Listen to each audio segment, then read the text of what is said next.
Muy buenos días, bienvenidos de nuevo a su programa Una Conexión con Dios. Hoy, algunas de las preguntas que le tengo. ¿Ama usted a Jehová? ¿Ama usted a Jesucristo? ¿Ama usted el Espíritu Santo? Y sin lugar a duda, el 99% de ustedes, la contestación que me daría es sí, por supuesto, claro que sí. Entonces la siguiente pregunta sería: ¿usted entiende quién es Dios? ¿Entiende quién es Jesucristo? ¿Qué vino a hacer Jesucristo aquí cuando vino a convivir con nosotros? ¿Usted entiende cuál es el trabajo del Espíritu Santo hoy en día? Si usted lo quisiera transformar, cambiar su vida, ¿está bien en claro lo que esas tres personas, la Trinidad, significa para que usted logre esa transformación?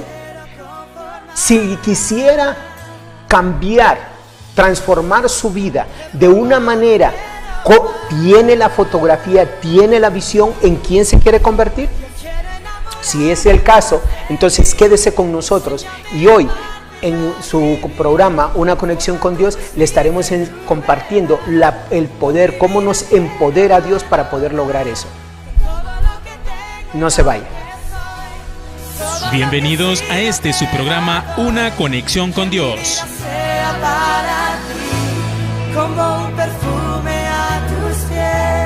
De nuevo lo felicito por tomar la decisión de estar aquí con nosotros, de compartir este tiempo, de darnos este tiempo para compartir con usted.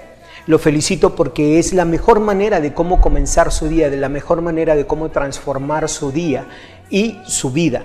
Si usted se acuerda en todo lo que hemos estado hablando en esta semana, la semana pasada, esta semana estábamos hablando de lo que es la idea de transformación. ¿Qué significa transformación o qué significa metamorfosis? Si usted se acuerda, la semana pasada hablábamos sobre metamorfosis. Esa palabra se divide de dos maneras. Uno, meta, que significa ser transformado o cambiado. Dos, morfosis, que significa la idea de sustancia o estructura. Pero si usted se acuerda, también le mencionaba que encontré una definición que me encantó, que dice: para iniciar acciones, condiciones y estados, especialmente por cosas supernaturales. De nuevo, para iniciar acciones, condiciones y estados, especialmente por cosas supernaturales. En otras palabras, lo que Jesucristo quiere, lo que Dios quiere hacer con nosotros es transformarnos de una manera supernatural. Entonces la pregunta aquí viene siendo: ¿cómo yo puedo permitir que Jesucristo transforme mi vida, que Dios transforme mi ser?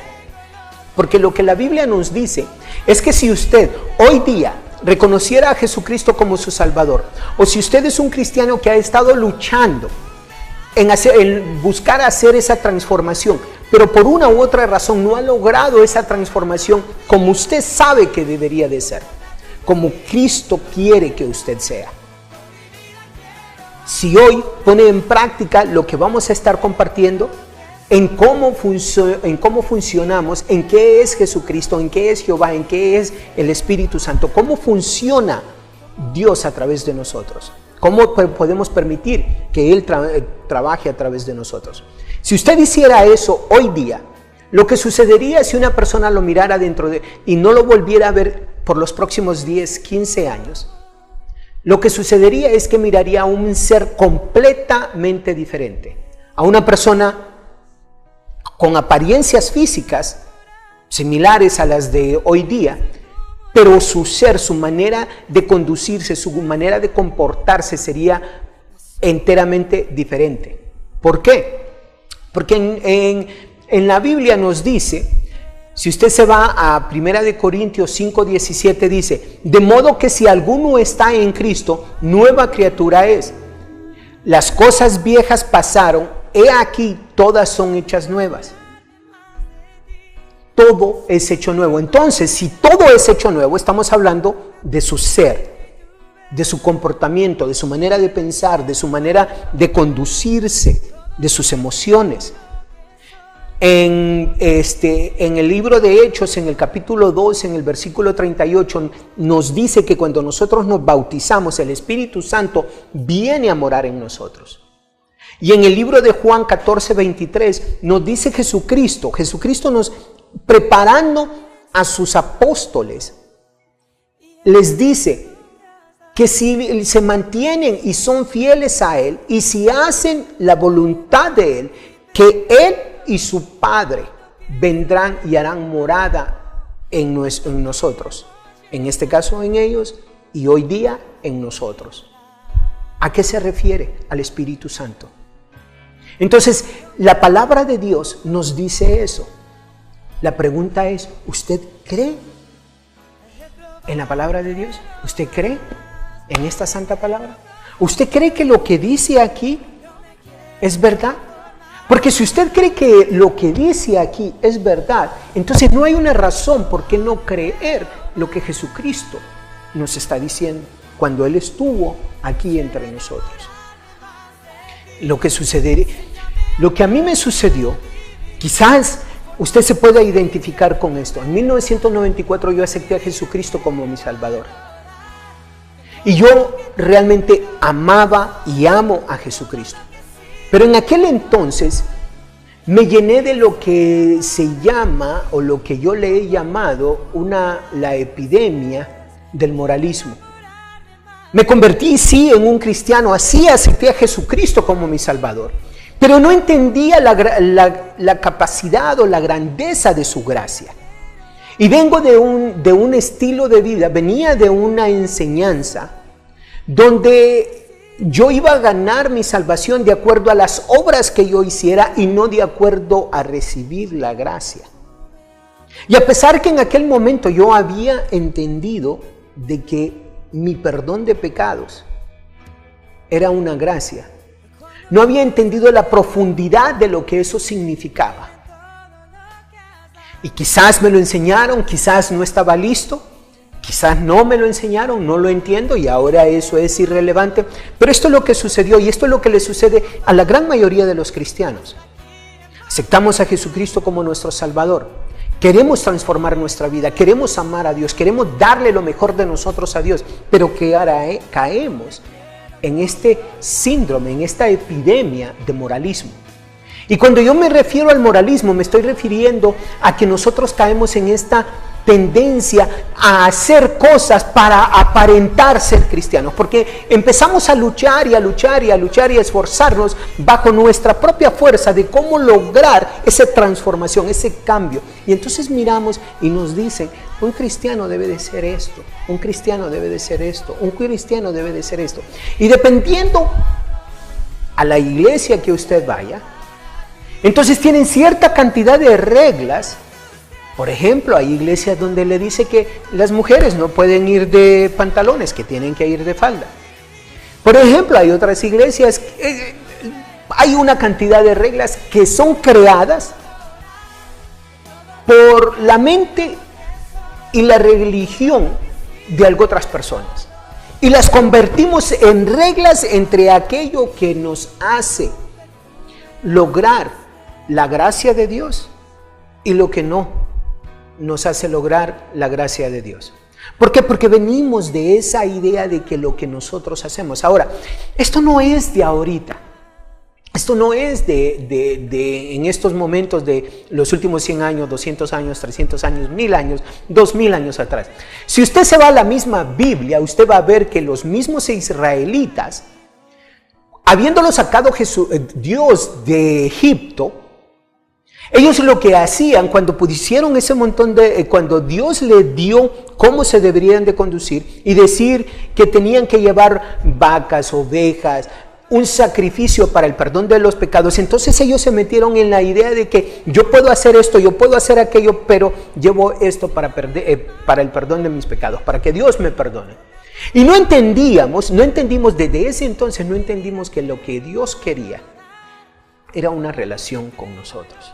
Si usted se va al libro de Génesis, usted va a leer en el capítulo 1, en el capítulo 2, donde Dios venía y se relacionaba con Adán. Él lo que buscaba, Él cuando nos creó era una relación. Pero ese es otro tema de otro momento por ahorita. Ahorita quiero tocar lo que es la epidemia del moralismo. Todas estas reglas que nos hemos creado a cómo debemos de comportarnos. Yo vengo de una iglesia, de la denominación donde yo vengo. Si usted se va a los Estados Unidos o incluso aquí en Honduras, en esa dominación, en la Iglesia de Cristo, ellos no usan instrumentos para la adoración. Y muchos de ustedes estarán diciendo, ¿cómo? ¿No usan instrumentos para la adoración?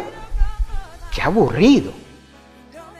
Y si alguno de ellos me está escuchando en este momento dirá, oh, este hombre sí que se perdió, no entiende que se va a ir al infierno porque está diciendo que está bien usar instrumentos para la adoración. Y ustedes dirán, ¿cómo? ¿Que ellos piensan que ustedes se van a ir que nosotros nos vamos a ir al infierno porque usamos instrumentos para la adoración? Sí, eso es lo que diría. Y usted diría, qué mal. Ahora, mire esto, mientras ellos nos están diciendo que nosotros nos iríamos al infierno por usar instrumentos para la adoración, no tienen ningún problema el escuchar las rancheras, el escuchar el reggaetón, el escuchar la otra música. Lógicamente, hay ciertas limitaciones a lo que ellos dicen. Entonces usted, que usa instrumentos para la adoración, está diciendo, ajá, miren, eso sí se van a ir al infierno porque están escuchando música mundana. A eso se le llama moralismo. A eso me refiero, a esa epidemia, a esas reglas, a esa cantidad de situaciones que alguien ha creado por la deficiencia que hay en sí. Ahora, ¿estoy diciendo que ser moral es incorrecto? No, todo lo contrario. Por supuesto que no. De hecho, si usted permite que Jesucristo venga y more en usted, usted va a ser una persona de una moral muy alta, una persona de ética, una persona de integridad, una persona responsable. Porque cuando usted permite que Jesucristo venga y more en usted, entonces ¿qué va a suceder? Va a suceder esto, usted no va a ser un ladrón, usted no va a ser un inmoral, usted no va a ser una persona deshonesta, no va a ser una persona ética, usted va a ser una persona responsable, usted va a ser una persona que su sí es sí y su no es no. Y cuando me refiero a esto, es que cuando usted en la iglesia o en cualquier lugar usted diga que sí, ese sí es sí, independientemente de lo que esas circunstancias hagan, siempre y cuando no violen las leyes de Dios. Cuando yo estoy diciendo de que usted permite que Jesucristo viva a través de usted, entonces usted es una persona honrada.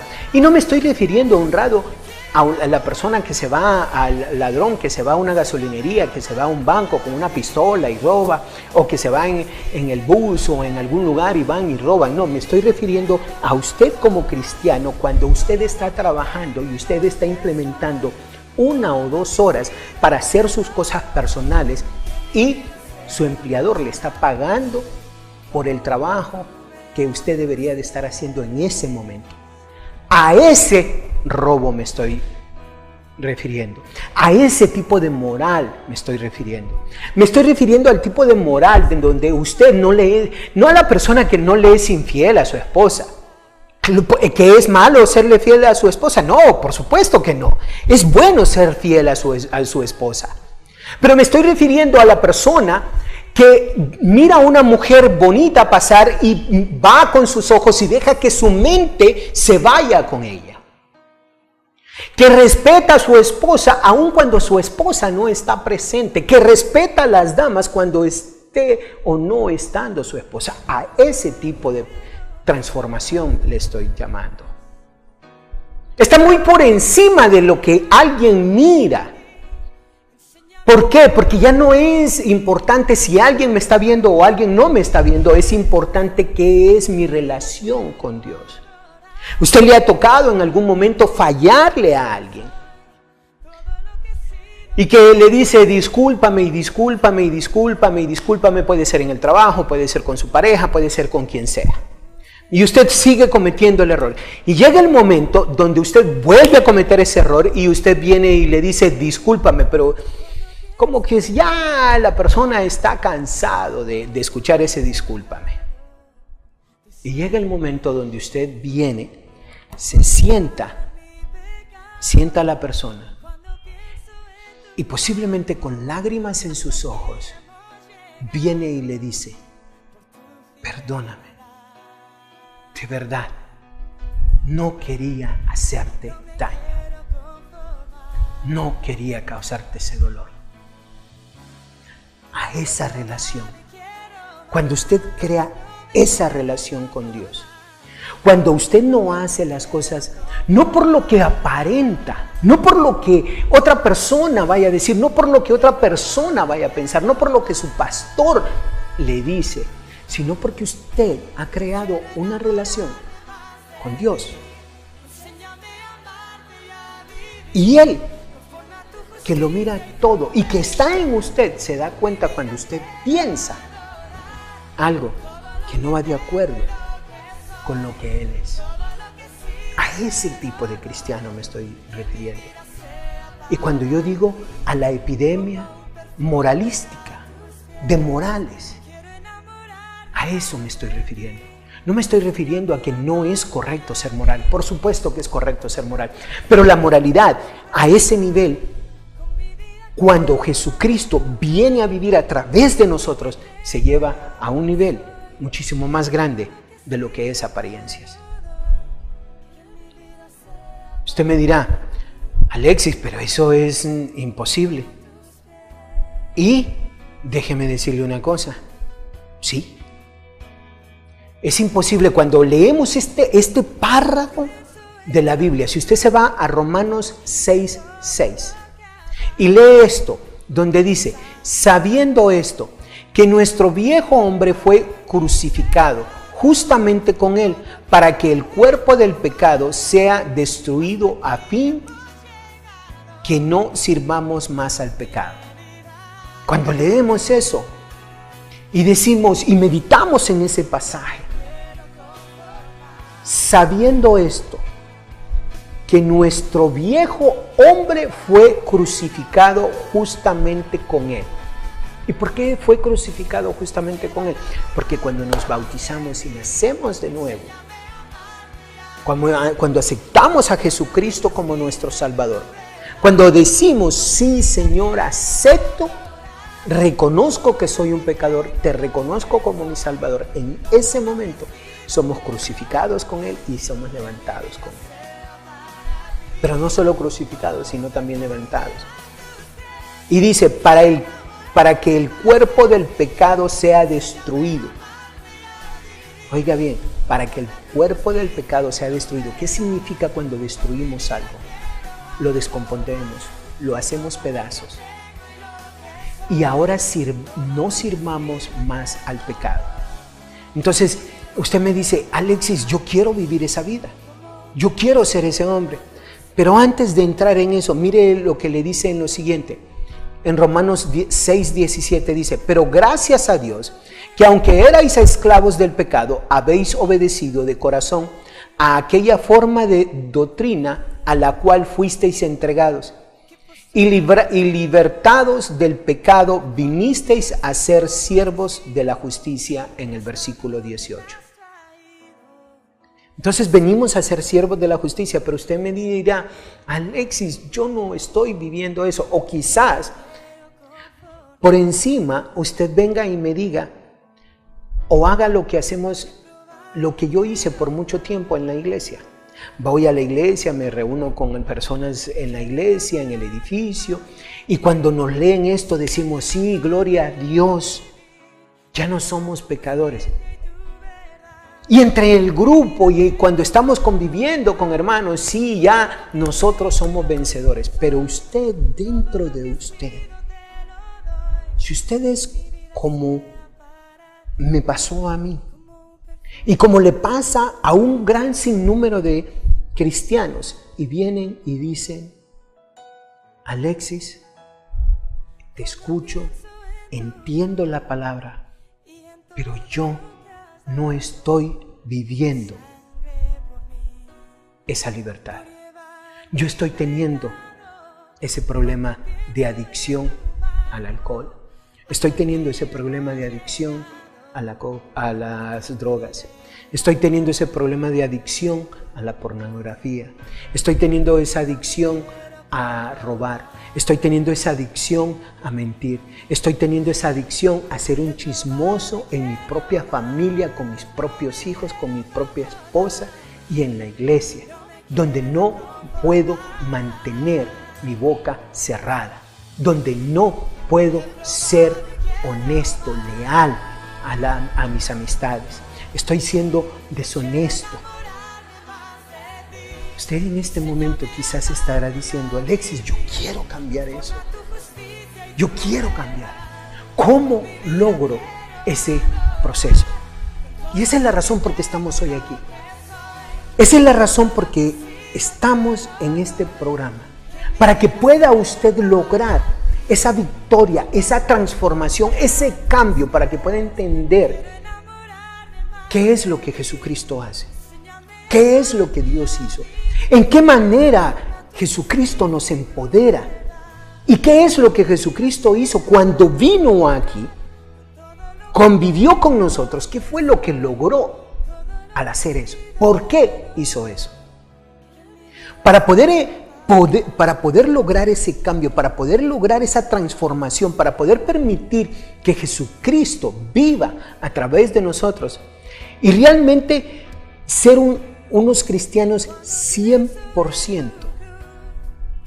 Entonces, tenemos que entender quién es Jesucristo, qué vino a hacer Jesucristo aquí, qué es el Espíritu Santo y cómo tenemos el empoderamiento, cómo tenemos esa fuerza, cómo tenemos esa habilidad para poder crear esa transformación.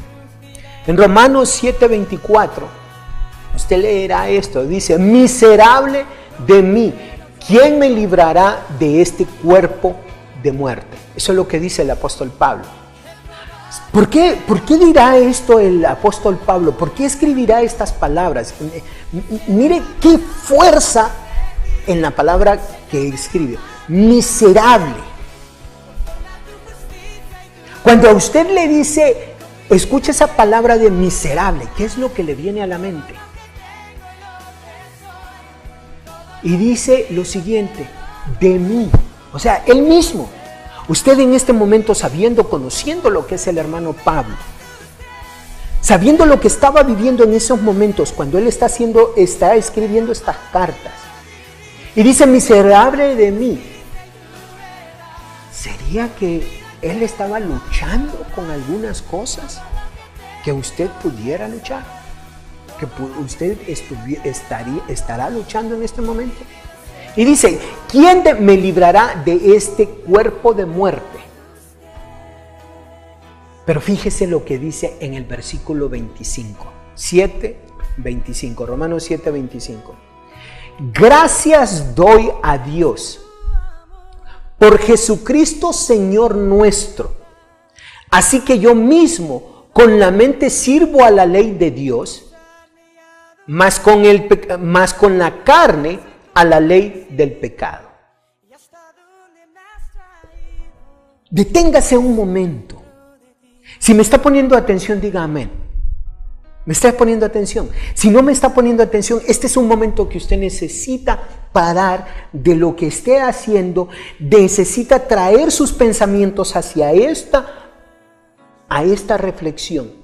Y escuche lo que el apóstol Pablo nos está diciendo en este momento. Gracias doy a Dios.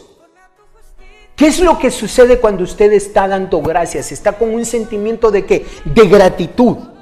Está con un sentimiento de felicidad. Está con un sentimiento de adoración. Está con un sentimiento donde usted puede transmitir paz, amor, paciencia, gozo.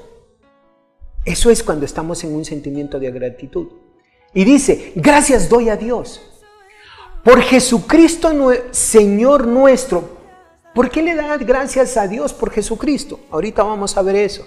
Dice, y mire lo que sucede en el siguiente párrafo. Dice: así que yo mismo con la mente sirvo a la ley de Dios. ¿Con qué? Con la mente. ¿Cuánto conocimiento tiene usted hoy en día que sabe que necesita hacer la voluntad de Dios, pero por una u otra razón no lo hace? ¿O solo soy yo? ¿O solo es el apóstol Pablo que le sucedía eso? ¿O solo es cada uno de los hombres que le han servido a Dios que tienen claro esa parte?